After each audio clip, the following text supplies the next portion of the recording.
Bom dia, turma, tudo bem? Aqui é o professor Tiaguinho para mais uma aula de História.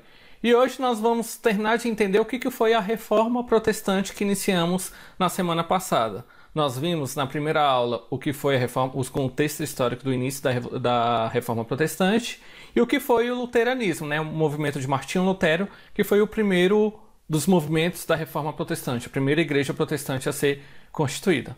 Na aula de hoje nós vamos ver os outros dois principais movimentos da Reforma Protestante, o Calvinismo e o Anglicanismo, tá bom? A igreja calvinista e a igreja anglicana. São outras duas igrejas protestantes que foram formadas no finalzinho da Idade Média, ali no século XV, XVI.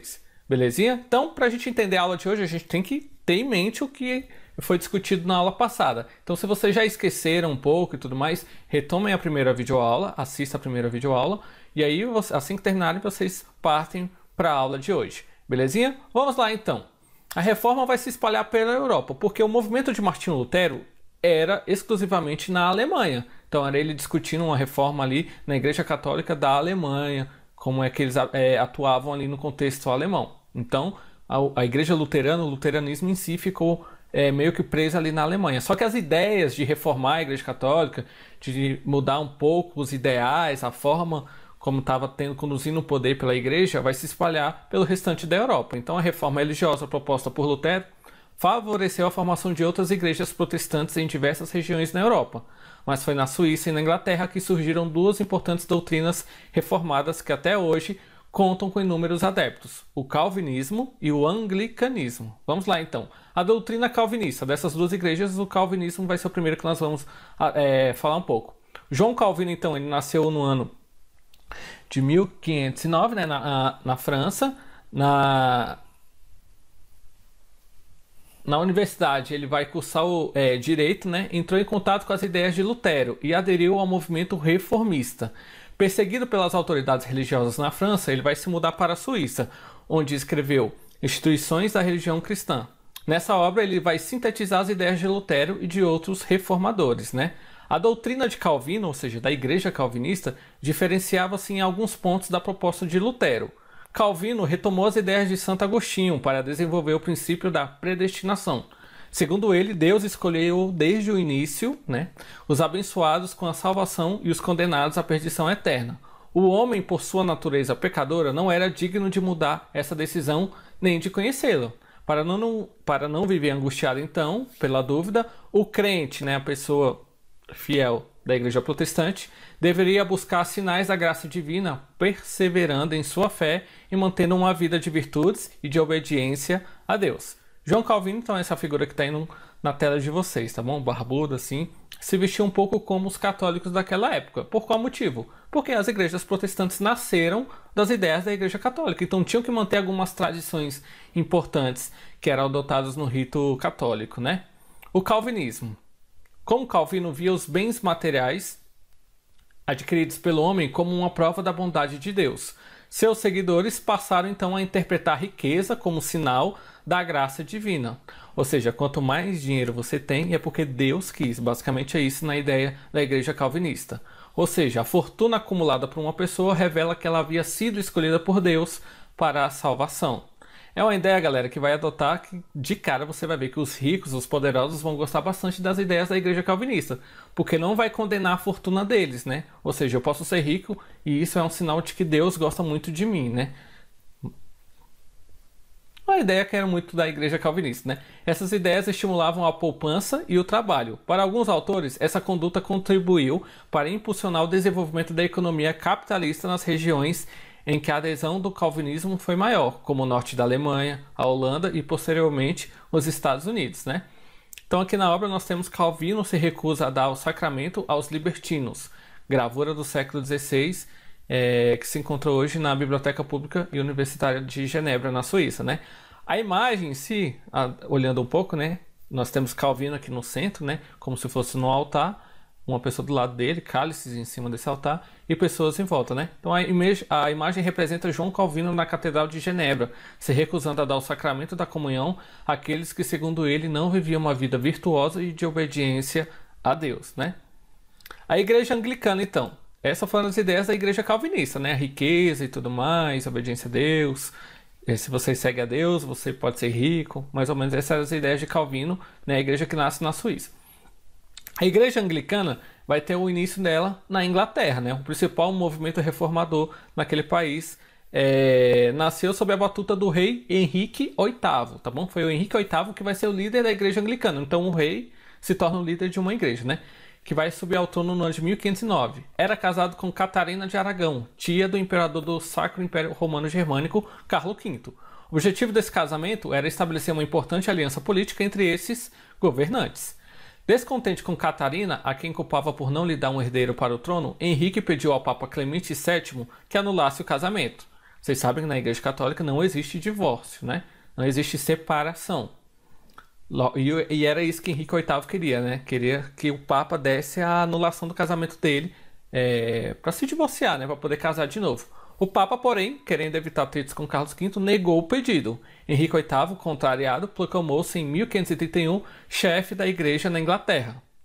Chefe da igreja na Inglaterra. Que igreja? A Igreja Católica. Então, na Inglaterra, a Igreja Católica tinha um novo líder. Não era o Papa. Era, sim, Henrique VIII. Em seguida, pressionou o parlamento a aprovar leis que aboliam todas as taxas pagas ao Papa e que desligavam a Inglaterra da Igreja de Roma. Porque o Papa ficava em Roma, né? O Vaticano até hoje fica em Roma. E é de Roma que ele lidera toda a Igreja Católica, né, no mundo todo, inclusive na Inglaterra. E aí Henrique VIII, ali no século XV, início do século XVI, vai assumir então a liderança da Igreja Anglicana, se tornando o líder do anglicanismo, que era basicamente os rituais da Igreja Católica, só que sob um novo nome, com um novo líder, né? Em mais uma atitude de ruptura, Henrique VIII divorciou-se de Catarina, que é o que ele queria desde o início, né? E se casou com Ana Bolena. Mas spoiler da vida de Henrique VIII, essa não foi a última esposa da vida dele. Depois se casou mais 3 vezes, só pra vocês terem ideia. Então Henrique VIII é essa figura que está no quadro de vocês, né? Uma pintura de Jos von Cleve no século XVI, né? É rei e vai se tornar líder de uma igreja, né? Que não era papa. Papa é uma coisa exclusiva da Igreja Católica.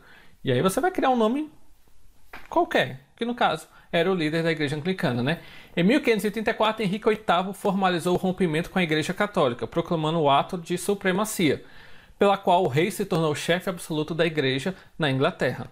Muitos nobres, burgueses, intelectuais e até mesmo camponeses apoiaram a decisão do monarca. Nascia assim então a Igreja Anglicana. Outras leis aprovadas posteriormente obrigaram o clero inglês a jurar lealdade ao rei. Lembra, o clero pertencia à Igreja Católica de Roma. E a partir daquele momento tinha que pertencer à Igreja Anglicana. Confiscaram grande parte das propriedades da Igreja Católica e fecharam os monastérios. Quem se indispôs contra essas medidas sofreu perseguições, muitos foram presos e condenados à morte. É importante ressaltar os aspectos políticos da fundação da Igreja Anglicana, já que em termos de doutrina e rituais, poucas diferenças existem entre seus princípios e práticas e aqueles da Igreja Católica. Porque era a Igreja Católica, começou a ser a Igreja Católica com um novo nome na Inglaterra, chamada de Igreja Anglicana.